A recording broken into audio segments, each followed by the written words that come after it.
Seigneur soit avec vous. Et avec votre esprit. Évangile de Jésus-Christ selon Saint Jean. Gloire à toi, Seigneur.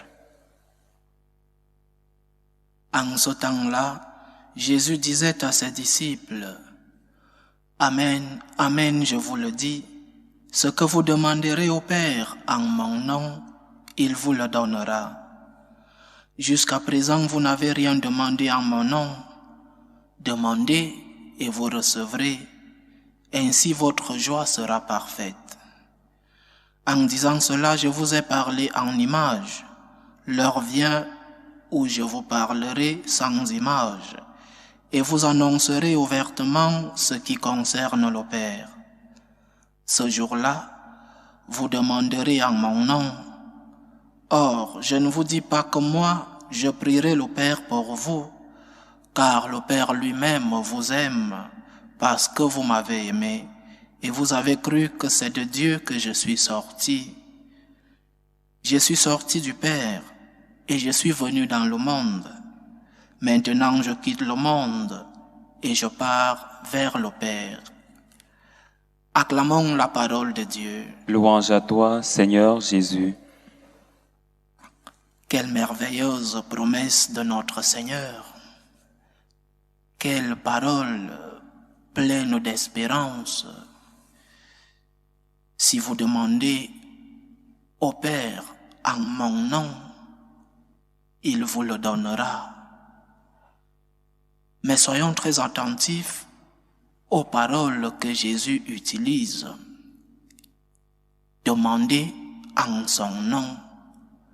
Et il ajoute, car le Père lui-même vous aime, parce que vous m'avez aimé. Donc, la condition pour recevoir ce que nous avons demandé au nom de Jésus, c'est d'aimer le Christ. La condition pour recevoir, pour que nos prières soient exaucées, c'est une relation d'amour avec le Christ. Parce que comment puis-je demander quelque chose au nom du Christ si je ne l'aime pas? Comment pouvons-nous demander au nom de Jésus alors que nous ne sommes pas en communion avec lui? Comment pouvons-nous demander au nom de Jésus alors que dans notre quotidien, dans notre vie, dans notre relation avec lui, nous sommes en train de le blesser par nos péchés parce que nous ne suivons pas ses commandements? Si nous sommes en train de blesser celui à travers qui nous demandons, alors comment allons-nous recevoir le retour de nos prières? Comment le Père qui aime le Fils peut-il exaucer nos prières au nom du Fils si nous n'aimons pas ce même Fils? Je demande, oui, le Seigneur nous demande, il nous dit que nous devons demander. Mais quand je demande, est-ce que je me pose la question si j'aime vraiment le Christ?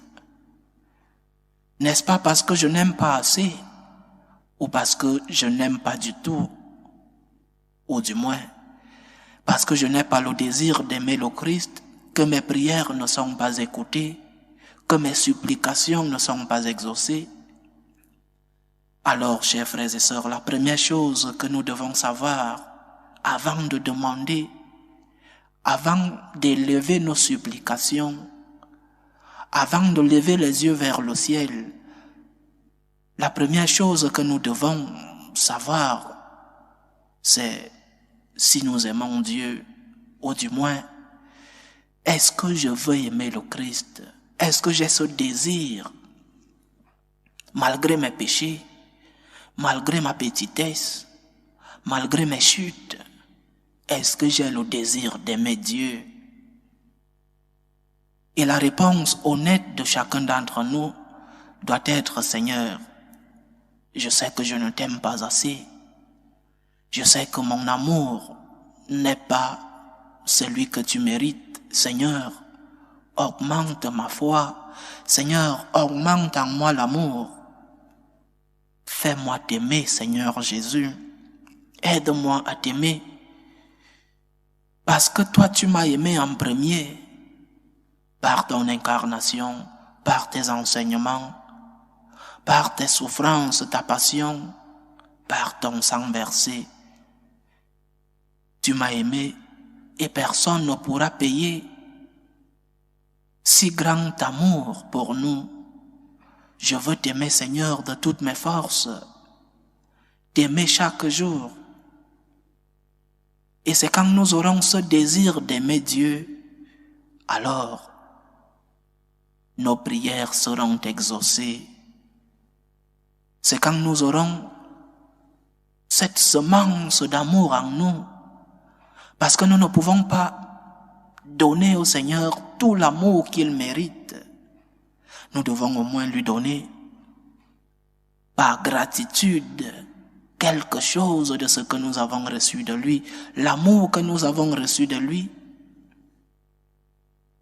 Le nôtre doit être un amour en retour, du moins quelque chose de ce que nous avons reçu de Dieu. Et c'est quand nous aurons cette conscience d'aimer en retour, alors nos prières seront exaucées. C'est quand nous nous dirigerons vers Dieu par gratitude, pas par intérêt. C'est quand nous demanderons au Seigneur, en ayant d'abord dit merci et en ayant cherché une relation de gratitude avec lui, c'est alors là que nos supplications seront exaucées. Tout ce que vous demanderez au Père en mon nom vous sera accordé. Et quand nous ne recevons pas, beaucoup, quand leurs prières ne sont pas écoutées à l'heure qu'ils veulent, guéris-moi de cette maladie. Mon fils a besoin de tel emploi. Éloigne de moi cette souffrance. Et comme Dieu n'est pas notre esclave, il exauce nos prières alors qu'il veut selon sa volonté. Beaucoup, quand ils ne reçoivent pas le retour de leurs prières comme ils veulent et alors qu'ils veulent, ils se fâchent, ils crachent en l'air, ils entrent en crise de foi. Et le chemin pour nous, quand nous ne recevons pas ce que nous demandons, posons-nous la question. D'abord, est-ce que je demande ou alors j'exige? Et après, est-ce que j'aime vraiment celui à qui je dirige mes prières? Comment peux-tu demander à quelqu'un que tu n'aimes pas? Comment peux-tu demander à quelqu'un avec lequel tu ne vis pas une relation d'intimité? Comment peux-tu demander alors que tu blesses la personne à qui tu es en train de demander? Donc, ayons cette relation d'amour envers Dieu et nos supplications seront exaucées parce que nous demandons au nom de ce Jésus que nous aimons. Et quand nous ne recevons pas, demandons-nous si notre amour pour le Christ est vraiment un amour de gratitude.